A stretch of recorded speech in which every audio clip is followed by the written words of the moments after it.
ಸೂಕ್ತ ನ್ಯೂಸ್ಗೆ ಸ್ವಾಗತ. ನಾನು ಪ್ರಜ್ಞೆ ಶಿಕುಲಾಲ್. ಬಂಟ್ವಾಳ ತಾಲೂಕಿನ ಮಾವಂತೂರು ಅರಳದಲ್ಲಿ ಶ್ರೀ ಬಲವಂಡಿ ಪಿಳ್ಚಂಡಿ ಕ್ಷೇತ್ರದ ಮಾವಂತೂರು ಬಲವಂಡಿ ನೇಮೋತ್ಸವವು ಏಪ್ರಿಲ್ 17ರಿಂದ 20ರವರೆಗೆ ನಡೆಯಲಿದೆ.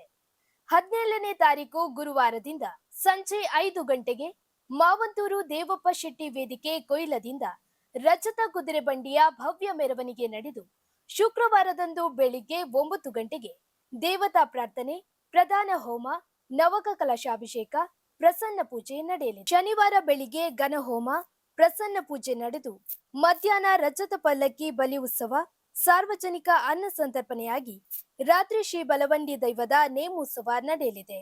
ರವಿವಾರ ಬೆಳಿಗ್ಗೆ 8 ಗಂಟೆಗೆ ಪ್ರಸನ್ನ ಪೂಜೆ ನಡೆದು ರಾತ್ರಿ ಅನ್ನ ಸಂತರ್ಪಣೆಯಾಗಿ ಶ್ರೀ ಪಿಳ್ಚಂಡಿ ದೈವದ ನೇಮೋತ್ಸವ ನಡೆಯಲಿದೆ. 21ನೇ ತಾರೀಕು ಸೋಮವಾರ ಬೆಳಿಗ್ಗೆ 9 ಗಂಟೆಗೆ ನವಕ ಕಲಶಾಭಿಷೇಕ, ಪೂಜಾ ವಿಧಿವಿಧಾನಗಳು ನಡೆಯಲಿವೆ. ಬಲವಂಡಿ ಪಿಳ್ಚಂಡಿ ಕ್ಷೇತ್ರದಲ್ಲಿ ಭಕ್ತಿ ಮತ್ತು ಸಂಪ್ರದಾಯಗಳ ಮಹತ್ವ ಆಚರಿಸೋ ಈ ನೇಮೋತ್ಸವದಲ್ಲಿ ಹಲವಾರು ಭಕ್ತರು ಪಾಲ್ಗೊಳ್ಳುವ ನಿರೀಕ್ಷೆ ಇದೆ.